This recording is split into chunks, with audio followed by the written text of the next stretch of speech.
Sir, ಇನ್ನು ಸರ್ಕಾರ ಮಾಡಬೇಕಾಗಿರೋದು ಏನಿದೆ ಸರ್? ಏನು ಬಾಕಿ ಇದೆ ಹೇಳಿ? ಸಾಕ್ಷಿದಾರ 164 ಸ್ಟೇಟ್ಮೆಂಟನ್ನು ನ್ಯಾಯಾಧೀಶರ ಮುಂದೆಯೇ ಕೊಟ್ಟರು. ಅದಾದ ನಂತರ ಸರ್ಕಾರ SIT ರಚನೆ ಮಾಡ್ತು.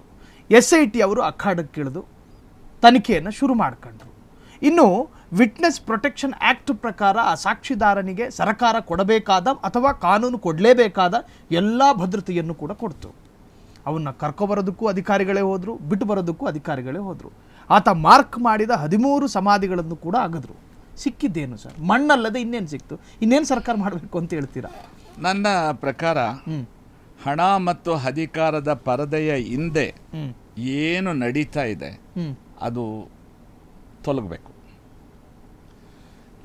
ಅದರ ಪ್ರಭಾವಕ್ಕೆ ಒಳಗಾಗಿರ್ತಕ್ಕಂಥ ಮಾಧ್ಯಮ ಅದು ನಾನು ತುಂಬ ಯೋಚನೆ ಮಾಡಿ ಮಾತಾಡಬೇಕು. ನಾನು ಮಾಧ್ಯಮದಲ್ಲೇ ಕೂತಿದ್ದೀನಿ. ಪ್ರಭಾವಗಳಿಗೆ ಒಳಗಾಗಿರ್ತಕ್ಕಂಥ ಮಾಧ್ಯಮ ಪ್ರತಿನಿಧಿಗಳು, ಪ್ರಭಾವಕ್ಕೆ ಒಳಗಾಗಿರ್ತಕ್ಕಂಥ ಅಧಿಕಾರಸ್ಥರು, ಪ್ರಭಾವಕ್ಕೆ ಒಳಗಾಗಿರ್ತಕ್ಕಂಥ ಪಕ್ಷಗಳು ಅದರಿಂದ ಹೊರಗಡೆ ಬರಬೇಕು. ಇಲ್ಲದೆ ಹೋದರೆ you are setting a very very bad precedent of the state of Karnataka. People will not forgive. ಇತಿಹಾಸದಲ್ಲಿ ಉಳಿದೋಗ್ಬಿಡುತ್ತೆ. ಧರ್ಮಸ್ಥಳದ ಪಾವಿತ್ರತೆಯನ್ನು ದಯಮಾಡಿ ಕಾಪಾಡಿ. ಅಟ್ ದಿ ಸೇಮ್ ಟೈಮ್ ರೇಪಿಸ್ಟ್ಗಳಿಗೂ ಶಿಕ್ಷೆ ಆಗಲಿ. ಇನ್ನೂ ಒಂದು ಹೆಜ್ಜೆ ಮುಂದೆ ಹೋಗಿ ಹೇಳೋದಾದರೆ,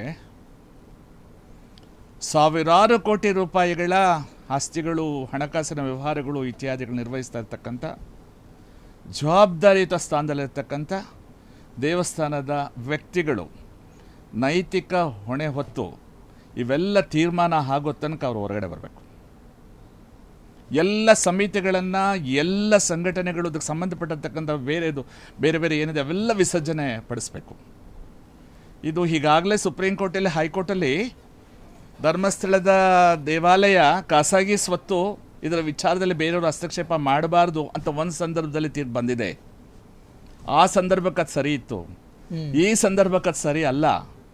ಒಂದು ವೇಳೆ ಆ ರೀತಿ ಮಾಡೋಕ್ಕೆ ಕಾನೂನಲ್ಲಿ ಅವಕಾಶ ಇಲ್ಲ ಅಂತ ಹೇಳಿದ್ರೆ ನೀವೊಂದು ಸುಗ್ರೀವಾಜ್ಞೆಯನ್ನು ಹೊರಡಿಸಿ, ರಾಜ್ಯಕ್ಕೆ ಒಳ್ಳೇದಾಗುತ್ತೆ, ಭಕ್ತರಿಗೆ ಒಳ್ಳೇದಾಗುತ್ತೆ, ನಮ್ಮ ಧರ್ಮಕ್ಕೆ ಒಳ್ಳೇದಾಗುತ್ತೆ, ದೇಶ ವಿದೇಶಗಳಲ್ಲಿ ನಮ್ಮ ಮೇಲೆ ನಡೀತಾ ಇರ್ತಕ್ಕಂಥ ಅಪಪ್ರಚಾರ ಹೋಗುತ್ತೆ, ಅದರ ಕಾರಣದಿಂದ ಆಗ್ತಿರ್ತಕ್ಕಂಥ ಮತಾಂತರ ತಡೆಯುತ್ತೆ.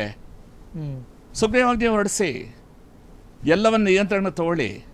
ಹಾಗಂತ ಹೇಳಿ ಸರ್ಕಾರನೇ ದೇವಸ್ಥಾನ ನಡೆಸಬೇಕು ಅಂತ ನಾ ಹೇಳಲ್ಲ. ಎಲ್ಲ ಪಕ್ಷದವ್ರನ್ನ ವಿಶ್ವಾಸ ತಗೊಳ್ಳಿ, ಸ್ಥಳೀಯರೆಲ್ಲ ಪ್ರಮುಖರನ್ನ ವಿಶ್ವಾಸ ತಗೊಳ್ಳಿ, ಅದಕ್ಕೊಂದು ವಿಶೇಷ ವ್ಯವಸ್ಥೆ ಮಾಡಿ. ಯಾಕೆ ಮಾಡೋಕ್ಕಾಗಲ್ಲ?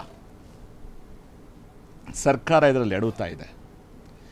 ಆಡಳಿತ ಪಕ್ಷ, ವಿರೋಧ ಪಕ್ಷ, ಇತರ ಪಕ್ಷಗಳು ಅವ್ರ ಬಗ್ಗೆ ಟೀಕೆ ಮಾಡುವಂಥ ದೊಡ್ಡವನು ನಾನಲ್ಲ.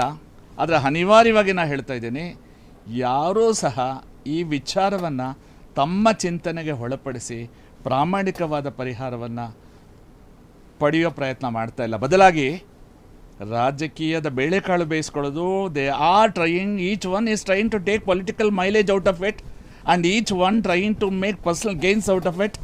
That is not correct. That is my humble request with the people of the state and others. ಕ್ಷಣ ಕ್ಷಣದ ಸುದ್ದಿಗಳಿಗಾಗಿ ಫ್ರೀಡಂ ಟಿವಿ ಸಬ್ಸ್ಕ್ರೈಬ್ ಮಾಡಿ, ಲೈಕ್ ಮಾಡಿ ಹಾಗೂ ಫಾಲೋ ಮಾಡಿ. ಹೊಸ ಸುದ್ದಿಗಳ ನೋಟಿಫಿಕೇಶನ್ಗಾಗಿ ಬೆಲ್ ಐಕಾನ್ ಮೇಲೆ ಕ್ಲಿಕ್ ಮಾಡಿ.